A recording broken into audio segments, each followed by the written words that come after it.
Xtreme Disorder. X1075. Hey, look who's sitting across from us at this rather empty ballroom now. Okay, just to put everything in a little bit of perspective. 30 minutes ago, 45 minutes ago, what was it, 2,500, 3,000 people in here? The place was packed out. Completely packed. Excitement filled the air. You know, the TV cameras rolling, and we looked like we might have been part of something cool. Now we're sitting in a warehouse. But the place emptied out, and it seemed like it was going to get boring, but then suddenly the Dane train shows up. The Dane train. This is, and I did a weigh-in just to see. Did you? How much? I just want to let you guys know I'm in the best shape of my week. You look like you're at your fighting weight, man. You're ready to go. Big weekend here in Vegas. I don't know how these guys do it, man. This stuff is like, these fights are insane, dude. Do you have time to be a fan of anything nowadays? I mean, just with your schedule being like it is.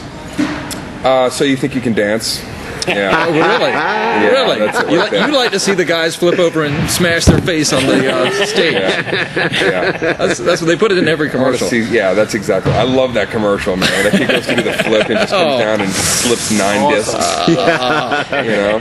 Just Johnny Fairplay's a face plant on the stage. Triple Lindy right onto the judge's face. Oh my God! That's your guilty pleasure, huh? What am I? I still on the DVR there. Get Lost. Awesome. Love Lost. And the thing about Lost is that show better have an ending. Yeah. Because I'm already really mad. And but it's supposed to have an ending, right? Well, they're saying that, but then I've heard whispers that they're just kind of making it up as they go. I think a lot of people. If this show ends in 3 years and the whole thing's like a child's fantasy inside a snow globe, I'm gonna damn, I think that might be it. Yes. I do a little work for I shouldn't dog on the show. I do a little work for the show. Really? When the show opens, that's my voice, and it's not even on IMDb, but that's me, and I'll do it for you right now for the first time ever. Go. The show opens. Dane Cook comes on and goes, previously on Lost. Wow. That's it. I got paid $5.6. Wow. That's awesome. That was good. Jeez. With your career, the way that it's going, I mean, it's just been on fire for the past 5-6 years. Everywhere you turn, there's Dane Cook. Do you find yourself falling out of love with stand-up comedy, or is that your base that you're always going to go back to? No, man, more than ever, it's like that's my safe haven. You know, that's my fortress of solitude right there. Because if the day is, is crazy and there's, convoluted and a lot going on, it's like I'm just like, I got to get on stage. You know, it's still that kind of place where I can go and everything else is tuned out, and it really becomes just about, fantastical ideas and what I think is funny and what people are kind of talking about. So no, it's still as glamorous to me today as day one. So you would say everything else that you do is kind of a side project? I always put comedian first. It's comedian, actor, and then I don't know whatever else I'm even good at. But hairstyle. Hairstyle. I'm the Zohan.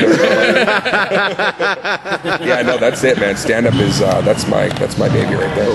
What's one thing that's helped you with all the I success? Almost said that's my gift, which is the most annoying thing. I hate it when artists say that. It's my gift. Yes, That's my craft. I need to practice my craft. It's my gift to give to you. Oh, really? My gift is to wail on your ass. What's one thing that's helped you withstand that grind from being so busy? I mean, is there one thing that you've just learned to do, take time for yourself, or meditate, or whatever it is that's really helped you? Even though it was a really crazy few years, to be honest, it's like this is 18 years into comedy, so to have even like those 3 years be as just outstanding as they were, I loved it. I was kind of like bring it on, because I sat and played video games for 5 years in my underwear going, please give me a gig, please let me be busy, let me be doing something. So I'm not at the point where I'm like feeling jaded or anything like that. I'm still, I want to be busy, I want to be working. So, and I can imagine the interest on the money in the bank account showing up every month going, hey, that's very cool. very nice. I appreciate that. It's really nice to be in a spot where I don't have to take the sucky stuff anymore. You know what I mean? I know what you mean. When I get Dude, Where's My Car? You mean like Jimmy Kimmel? Wait, did you really get that? I think every script in LA is basically, this is kind of like a Dude, Where's My Car 2. Yeah. So it's really cool to be able to be a little bit more choosy. Is there anyone that you want to act with? Is there any, like Harrison Ford or anyone that you go, man, I want to be in a film with this guy? I got to tell you, man, and I've always been a fan, so it's not like I'm just jumping back on the bandwagon. I think Robert Downey Jr. in this new Tropic Thunder movie. That looks funny. But he's like, this guy's an amazing actor. I know his life has been insane, but I would love to do a flick with that guy. Finally, I met him. He came down and did a thing for Iron Man at the Laugh Factory in LA. Right. And I got to talk to him for a little bit. I'm like, just a real guy, real cool, and really creative. So really low key, like maybe he was funny, but he under the influence of maybe not. Maybe not. Nope, not at all, man. That guy's he's got it together. So maybe somebody like Mr. Downey Jr. Sure. The Laugh Factory in LA is a very cool scene. I haven't spent a lot of time in LA until recently, but I go down there and that's like your basement. I mean, that's like your house, That's man. the lab, I call it, right there. Yeah. That's where things either are funny or suck, and I figure out really quickly either or, and I'm going to grow it out and then bring it here, or it's never going to be said ever again. My buddy just moved down to Los Angeles to work for K-Rock down there, and so he took me over to the Laugh Factory. Jamie Kennedy shows up one night, Bob Saget, so like your whole crew is just showing up to do sets whenever. It's pretty dope. No, it's a cool spot. It's like everybody pops in there, and I think kind of the best of the best when they roll through town, they're going to stop into the factory. Let me ask you, when you were nobody, did it annoy you that people like you used to stop in and bump everybody else out? Oh man, I used to sit at the cellar. And I remember one time I got bumped and it was like Rock came in and I was like, okay, I'll wait. And then Romano came in and it was like 3, and then like Seinfeld, I got like triple bumped to like the 4 a.m. breakfast platter spot. And I was like, I can't wait to bump some new dude. Yeah, I was gonna say, are you like revenge bumping now?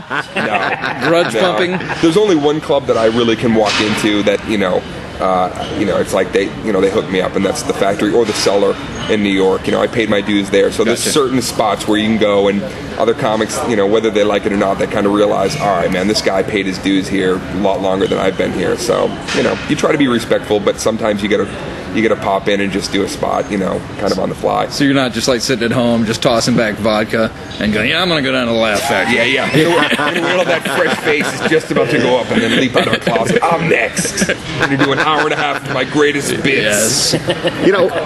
When I hang out with Dane Cook, it seems like you're very low-key. You don't take yourself too seriously. True. Is there anything that you've reciprocated to fans that are younger, or maybe to comics that are younger, because you did have those years where it was a tough time in the entertainment industry? People who say like, what's your advice, or I just having been I've had my ass handed to me, and I've had some great possibilities and success, been able to take care of my family. I always tell people the one thing that'll save a lot of time is just don't overthink what other people say you should be doing, because if I did everything that other people, comics, and told me I should be doing, I never would have had any real opportunities to speak of. So that's always the first thing. It's just like, there's really no advice. My advice is like, there's no advice. Just do what you think is funny to you and your friends. Well, otherwise you'll be an imitator for the rest of your life. Yeah, man, and you can see that, You can see, there's guys right now I can watch and go, oh, this guy hasn't figured out how to do it himself yet. He's still kind of emulating other people. But you shed that after, several years of grinding away. It's funny. I did some stand-up a couple weeks ago, and only my friends laughed. just like right now. 200 people. I'm sorry. All right, Dane Cook is going to be at the Coliseum at Caesar's Palace all this weekend, tonight, tomorrow night, Sunday night, 11 o'clock show. Always great to have you here on Xtreme Disorder. And best of luck in the future, man. Appreciate it, man. Xtreme Disorder. X1075.